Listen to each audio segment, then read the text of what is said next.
बिस्मिल्लाहिर्रहमानिर्रहीम। अस्सलामुअलैकुम। Dress designing ideas by Mahin Noor के साथ आपकी खिदमत में हाजिर हूँ।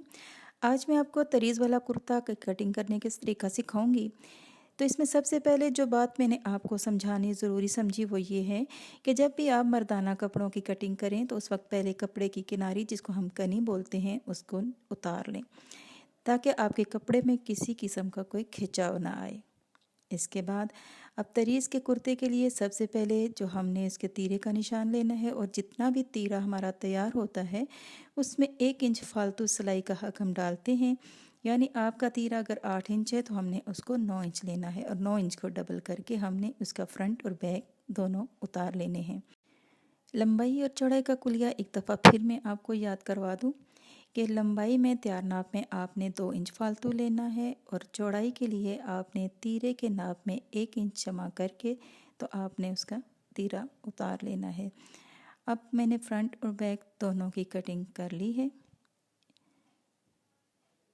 जब मैंने इसको डबल फोल्ड किया तो यहाँ से इसकी एक साइड जुड़ी हुई रह गई थी, इसलिए मैंने इसको भी दरमियान में से काट के 2 अलग अलग पीसेस बना लिए हैं। अब इन फ्रंट और बैक के पीसेस को आप अलग कर दें।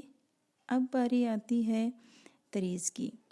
तो तरीज़ के लिए आपने जो लंबाई है कुर्ते की उसमें से बाजू की चौड़ाई को माइनस करके बाकी आपने तरीज़ की लंबाई ले लेनी है। अभी जो कुर्ता मैं तैयार कर रही हूँ इसकी तरीज़ की लंबाई मैंने 14 इंच ली है और तरीज़ जो मैंने रखनी है वो ऊपर से मैंने 2 इंच चौड़ी रखनी है और नीचे से 3 इंच रखनी है, इसलिए उसको 3 जमा 2 यानी 5 इंच और 5 इंच को मैं डबल करूँगी तो वो हो जाएगा 10 इंच। अब टोटल कपड़ा मैंने 10 इंच लिया। अब तरीज़ की लंबाई मैंने 14 इंच और कपड़े की चौड़ाई मैंने 10 इंच लेके अब ये कपड़ा अलग कर दिया और इसको मैंने डबल फोल्ड कर दिया, यानी कि अब मेरे पास इसकी चौड़ाई 5 इंच रह गई।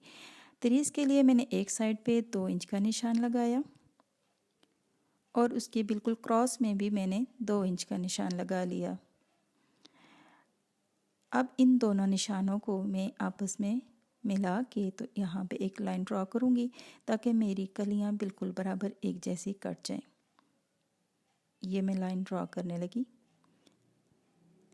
ताकि मेरी कलियों में किसी किस्म का कोई झोल ना आए और चारों कलियाँ बिल्कुल बराबर कट जाएं। यहाँ एक और बात भी वाज़ेह कर दूँ कि जब आप कली की कटिंग करते हैं तो इसकी एक साइड में हल्की सी रेब आती है और दूसरी साइड बिल्कुल सीधी होती है, तो सीधी साइड को हमने चाक वाली साइड पे रखना होता है। अब ये मेरी चारों कलियाँ कट चुकी हैं, इनको भी मैं साइड पे कर देती हूँ। अब बारी आती है बाजू की। तो बाजू की हमने जो चौड़ाई लेनी होती है वो लंबाई के रुख में लेनी होती है और उसकी कनी हम बिल्कुल फ्रंट पे रखते हैं और बैक साइड पे हम इसका तीरे के साथ उसको जोड़ देते हैं। तो बाजू की चौड़ाई में हमारा कुलिया ये होता है कि जो हमने बाजू की चौड़ाई रखनी है उसमें हमने आधा इंच सिलाई का हक रखना है और यहाँ पे अब मैंने 4.5 इंच बाजू की चौड़ाई ली थी तो उसमें आधा जमा करके मैंने 5 इंच लिया और 5 इंच को मैंने फोल्ड करके 5 इंच को फोल्ड करके मैंने इसके बाजू का पीस उतार लिया। लंबाई मैंने तैयार करना था 9 इंच, तो लंबाई में मैंने आधा इंच सिर्फ सिलाई का हक रखा है और चौड़ाई में भी मैंने सिर्फ आधा इंच सिलाई का हक रखा है। अब मैंने ये बाजू का पीस अलग कर दिया। बाजू के पीस में भी मैंने डबल फोल्ड किया हुआ था, इसलिए ये दोनों बाजू आपस में जुड़े रह गए थे जिस तरह हमारे फ्रंट में भी थे। इसी तरह अब मैंने बाजू को भी बीच में से काट के अलग अलग कर दिया ताकि हमारे दोनों बाजू अलग हो जाएं। अब पिछली साइड जो हमने तीरे के साथ जोड़ने उसमें दरमियान का कट लगा दिया ताकि हमारा सेंटर में ही रहे। अब मैं आपको इसकी फुल पिक्चर दिखाती हूँ कि हमने इन पीसेस को कैसे रख के जोड़ना है। तो लीजिए, ये हमारा कुर्ता इस शेप में होगा। कलियाँ हमारी चारों साइडों पे चली जाएंगी और याद से आपने इसकी जो रिब वाली साइड है वो फ्रंट और बैक के तीरे वाले कपड़े के साथ आपने जोड़नी है। उम्मीद करती हूँ आपको मेरी आज की वीडियो पसंद आ गई होगी और आपको कुर्ते की कटिंग का सही तरीका मालूम हो गया होगा। अगर आपको वीडियो पसंद आई तो प्लीज़ इसको लाइक कीजिएगा और शेयर भी कर दीजिएगा और अगर आपने मेरे चैनल को सब्सक्राइब नहीं किया तो मेरे चैनल को सब्सक्राइब भी कर दीजिए ताकि आपको नोटिफिकेशन मिलते रहें।